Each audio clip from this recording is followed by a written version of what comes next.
1996 সালের নভেম্বর মাস, মাত্র 4 মাসে একটা দেশের শেয়ার বাজারের সূচক বেড়েছে প্রায় 3 গুণ। লাখ লাখ মানুষ বাড়ি বিক্রি করে, জমি বন্ধক রেখে, প্রাইভেট ফান্ড ভেঙে শেয়ার কিনছে।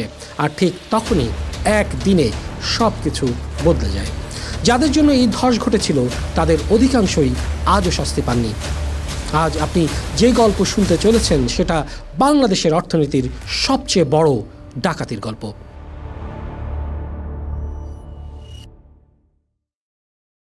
আসসালামু আলাইকুম, আমি শাহরিয়ার আহমেদ, আর আপনাদেরকে আবারও আমন্ত্রণ জানাচ্ছি মেকিং সেন্স উইথ শাহরিয়ারের আরও একটি পর্বে। প্রিয় দর্শক, আজ আমরা ফিরে যাব 1996 সালে, ঠিক 30 বছর আগে।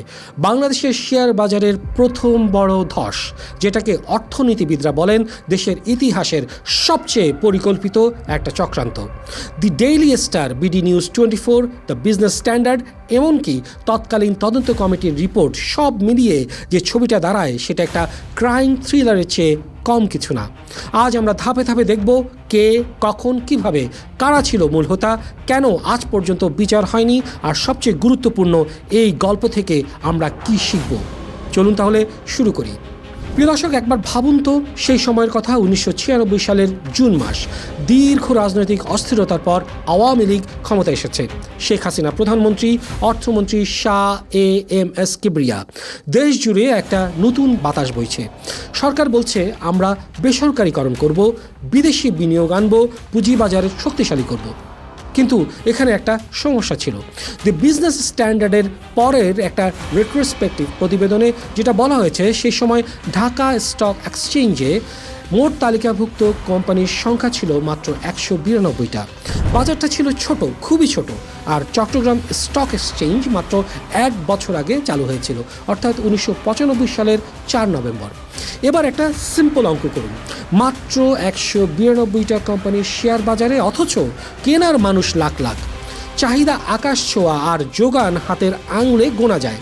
এই পরিস্থিতিতে যা হওয়ার তাই হলো, দাম বাড়তে শুরু করলো পাগলের মতো।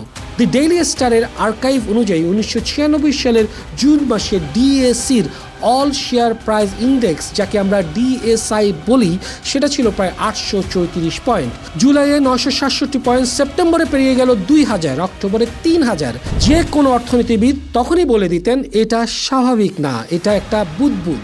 কিন্তু কে শুনছে? অর্থমন্ত্রী কিবরিয়া নিজে টেলিভিশনে বলছেন বাজার চমৎকার চলছে। প্রধানমন্ত্রী বলছেন বাজারের অসাধারণ পারফরমেন্সের কথা।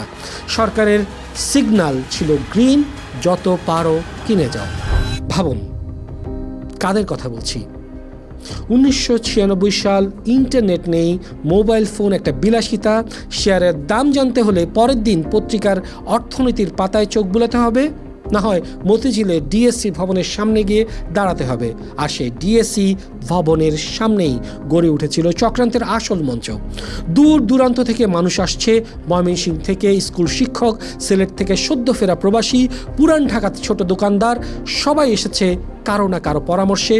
ভাই, এই কোম্পানিটা কিনে ফেলো, ডাবল হয়ে যাবে। এই কোম্পানিটার শেয়ার 25 গুণ হবে। আর ব্রোকারের কথা ছিল আইনের মতো, কারণ ব্রোকার তো জানে সব কিছু, ঠিক না? তারা তো ভেতরের মানুষ।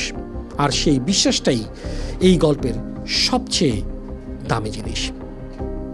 এখন প্রশ্ন আসে, দাম যদি স্বাভাবিকভাবে না বাড়ে তাহলে বাড়ছে কিভাবে?